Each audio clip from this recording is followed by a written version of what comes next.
Hanaban 1Q software ပတ်စဝတ်မေးတဲ့သူတွေဝင်လို့မရတဲ့သူတွေအတွက်ဒီဗီဒီယိုလေးကိုကြည့်ပြီးတော့လုပ်လိုက်မယ်ဆိုရင်လွယ်ကူကူရတော့မှာဖြစ်ပါတယ်အဲဒီတော့ဒီ Hanaban 1Q software တွေကိုဝင်လိုက်ပါဝင်ပြီးတော့ဒီမှာ Gamchon engine ဆိုတာကိုမနှိပ်ဖဲနဲ့အောက်ကဒါတော့ login bumper ဆိုတာကိုနှိပ်ရပါမယ်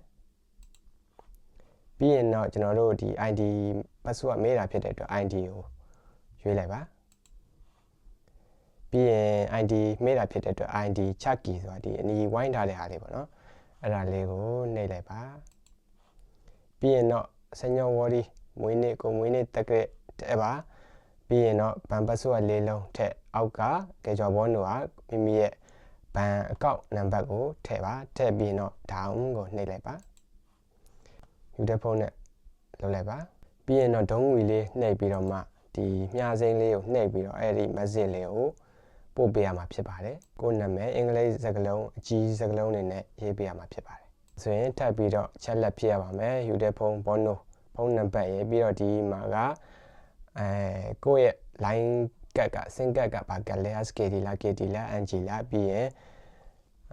ဒီအသားကတ်လားရိုးကတ်လားရွေးပေးရမှာဖြစ်ပါတယ်ပြီးရင်တော့ ယူမင်းသွင်းလို့ဘောနိုကိုယ့်ရဲ့ ID ကတ်နံပါတ်ထည့်ပေးရမယ်ပြီးရင်အောက်ကနာမည်ပြီးရင်အဲ့ဒါတွေဖြစ်ပြီးရင်တော့ဒါအမှုကိုနှိပ်ပါပြီးရင်ကြောင်းချက်ဒုံးဝီအဲ့ဒါကိုအမှန်ချက်ပြီးတော့ဒုံးဝီနှိပ်လိုက်ပါပြီးရင်တော့ engine bono နံပါတ်လေးကုတ်လေးကျလာပါလိမ့်မယ်အဲ့ဒါကို engine hagi နှိပ်လိုက်မယ်ဆိုရင်ဒီလိုလေးကျလာပါလိမ့်မယ်ဒါဆိုရင်ဒီကျွန်တော်တို့ဒီဖြတ်ထားပါတော့ဒီဟာလေးကဒါကိုယ့်ရဲ့ ID ပါဒီဟာလေးကိုဘောပင်လေးနဲ့တခြားလေးအောက်မှာချမှတ်ထားပါခဏပေါ့နော်ပြီးရင်ဒါဒီ ID ကတော့ရပြီpassword ကမသိဘူးမသိတဲ့အတွက် password ကိုလည်းအရင်ပြင်ရှာရမယ်ပေါ့နော်အဲ့အတွက် ID သိပြီ password မသိသေးတဲ့အတွက်ဒီ Bimi Bono Jeton ဆိုတာလေးကိုနှိပ်ရမှာဖြစ်ပါတယ် working ကိုနှိပ်ပေးရမှာဖြစ်ပါတယ်ဒီမှာ password ကကျွန်တော်နမူနာရေးပြထားပါတယ်ဒီ password မှာကဒီအင်္ဂလိပ်စကားလုံးလဲပါမယ်ကဏ္ဍလဲပါမယ်ရှစ်လုံးကနေ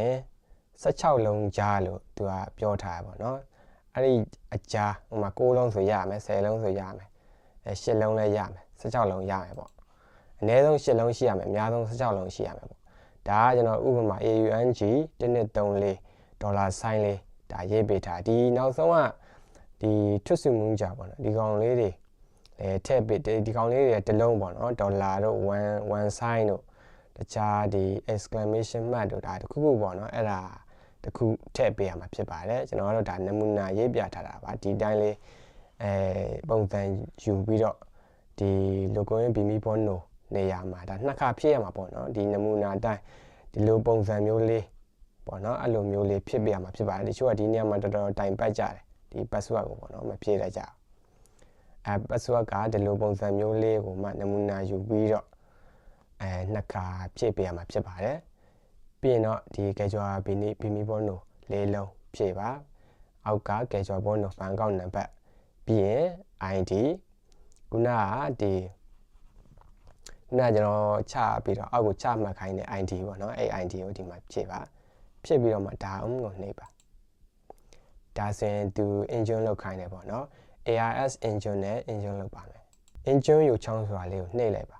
နှိပ်လိုက်ရင်ဒီမှာကဏ္ဍလေးတွေပေါ်လာမယ်9လေးဆိုပြီးတော့ကဏ္ဍကတော့တစ်ခုနဲ့တစ်ခုမတူဘူးပေါ့နော်အဲ့လိုပေါ်လာရင်ဒီ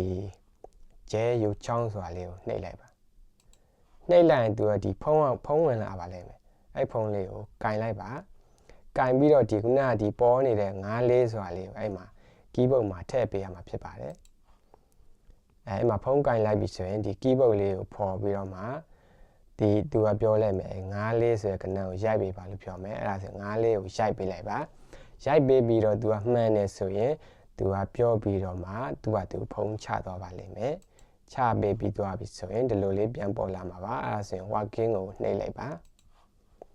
ပြီးရင်တော့ဒီ OTP Bimi Bono ပြီးတော့ဒီပေါ့တချို့လဲ OTP ကတ်မဟုတ်ဘဲနဲ့ဒီလိုကတ်ပြားလေးပေါ့နော်ဘန်ကတ်လိုဟာမျိုးလေအဲ့ထဲမှာကြည့်ပြီးတော့ဖြည့်ရမှာပေါ့နော်ကျွန်တော်ကတော့ဒီ OTP ကတ်ရှိတဲ့အတွက်သူကဒီ OTP Bimi Bono ဆိုပြီးတော့ပြတာပေါ့နော်အဲ့ဒီတစ်ခါသုံးOTP ကတ်လေးထဲမှာဒီ password ကရှိပါတယ်အဲ့ဒါလေးကိုနှိပ်ပြီးတော့မှအဲ့ထဲကနန်း6လုံးကို ဒီမှာဖြည့်လိုက်ရပါပြီအဲ့ဆိုရင်တော့ဘီမီဘောနိုကလည်းဒါပြောင်းပြီးသွားပြီပေါ့နော်အဲ့ဒါဆိုရင် logo in ကိုနှိပ်ပြီးတော့မှခုနကမှတ်ထားတဲ့ ID ရဲ့ခုနကကျွန်တော်ပြောတဲ့ဒီ8လုံးနဲ့16လုံးကြာရှိရမယ်ဆိုတော့ဒါ password ရဲ့အဲ့ဒါကိုရိုက်ထည့်ပြီးတော့မှ logo in နှိပ်လိုက်ရင်ဒါကိုယ့်ရဲ့ဘဏ်အကောင့်ထဲကိုရောက်သွားမှာဖြစ်ပါတယ်